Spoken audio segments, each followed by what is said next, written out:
so Hagar conceives and she looks at Sarah with contempt. That means that she despises her. She dishonors her.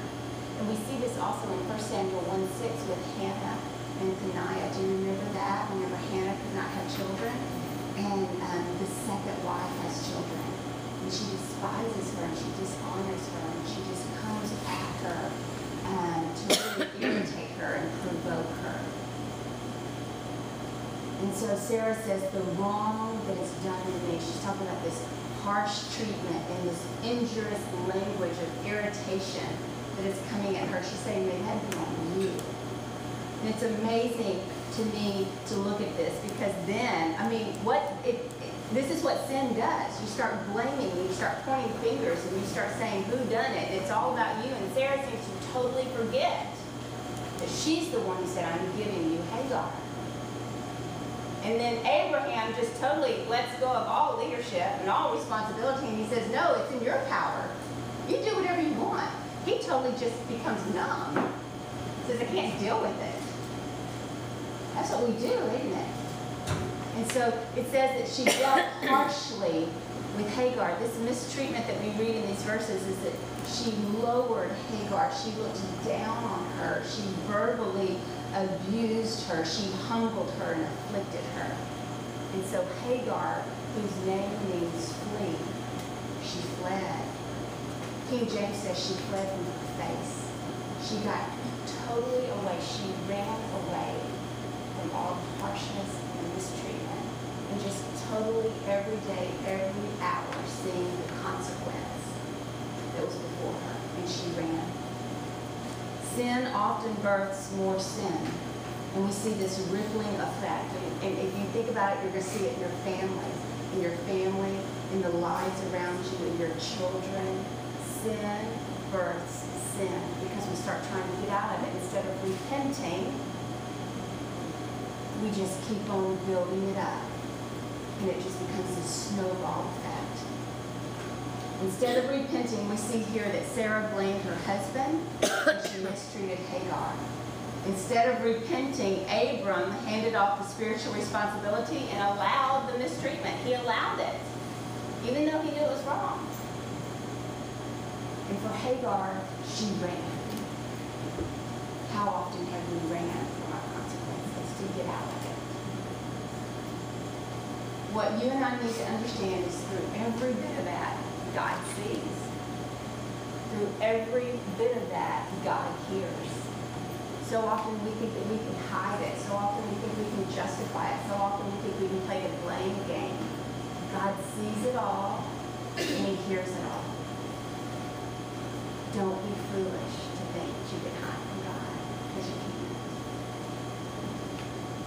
And you may be in this vicious cycle of waiting on God to answer, but instead you take control. And then after you do this huge mess, you either blame, you either remove yourself from all responsibility and just become numb and motionless, or you run as fast as you can and you build a new life. You start over. Change your identity. And we'll start fresh. Job 28:24 says, for he looks to the ends of the earth and sees everything under the heavens. Psalm 69:5 says, O God, you know my folly. The wrongs I have done are not hidden from you. In Isaiah 40:28, why do you say my way is hidden from the Lord and my right is disregarded by my God? Have you not known? Have you not heard? The Lord is the everlasting God, the creator of the ends of the earth. He does not faint or grow weary. His understanding is unsearchable. Don't feel comfortable in your sin. Don't think that nobody sees your sin.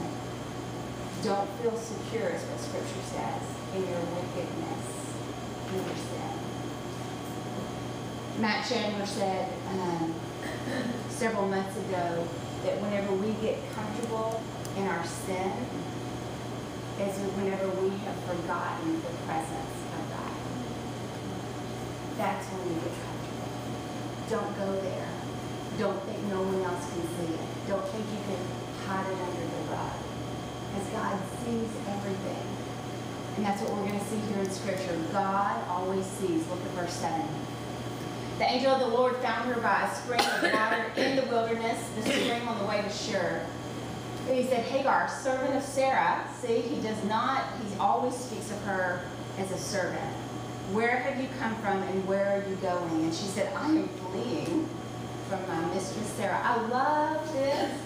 She didn't have to explain to God, okay, well, here's the history of what just happened. Okay, there was these two people. She didn't have to do that. She just has to answer.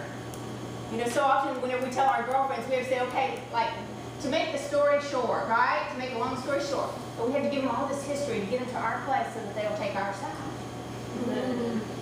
Amen? She just answers. Because God sees all and God knows all. She says, I'm fleeing for that woman.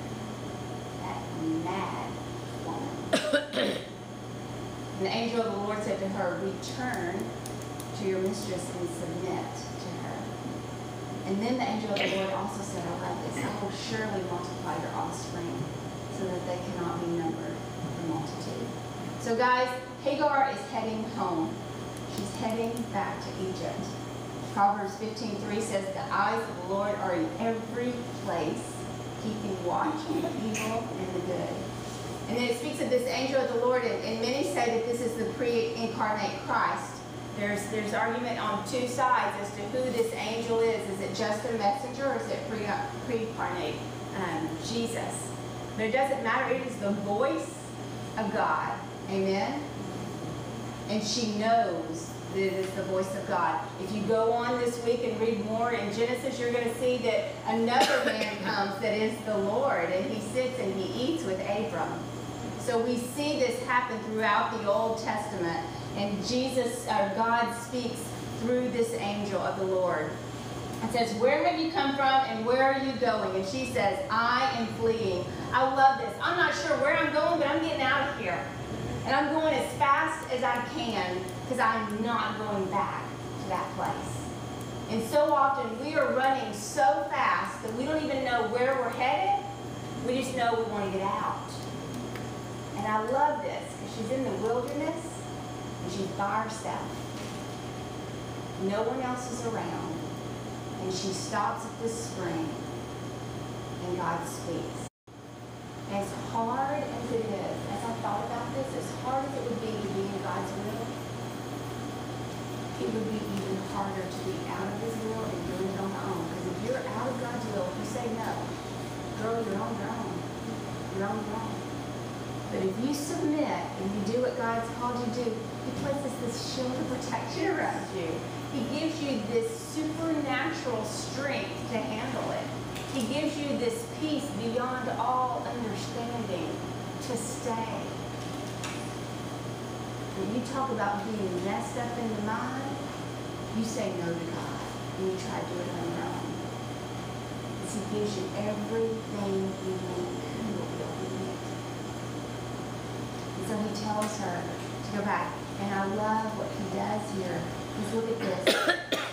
He tells her to go back, and then He encourages her. Look at verses 10 through 12. We're going to close with this. He tells her, return, submit, go back to what you just fled from. And then He encourages her and says, you can have a son. And his name's going to be Ishmael. Ishmael means God hears. He's going to be a testimony to everything that has happened right here in this place.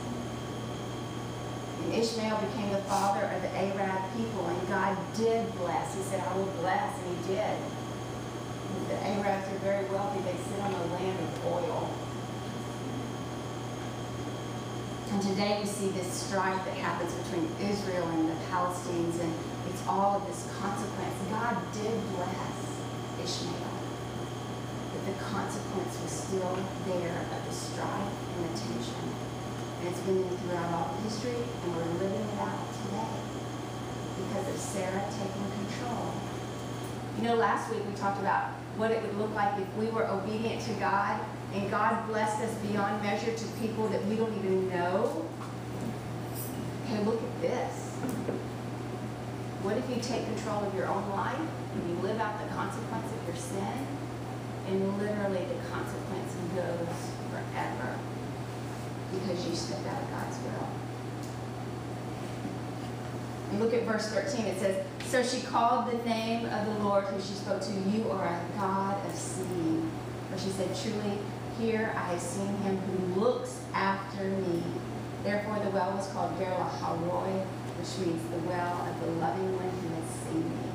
Guys, God sees and God hears. What a testimony. Just think about this for me. You guys, we will never fully understand what this looks like because we live in America. And we live where women can stand up for their own selves, right? And can make a way for them for their own selves. This is a woman who is, number one, a maidservant. Number one, went with a family, and now she's going back to a land. I just wondered if they would even take her back. She's a servant. Where would she go at that point? Plus, she's pregnant. The culture takes care of people the way the culture takes care of today. We are very, very privileged. I just thought, what an amazing testimony that she goes back. She goes back to camp. These are nomads. They have tents. She goes back out of faith because she believed God was who he said he was and that he would do what he said he would do. She goes back to Abram, the chosen one, who God has promised that through him is the descendant of Jesus Christ. She goes back to him and she testifies.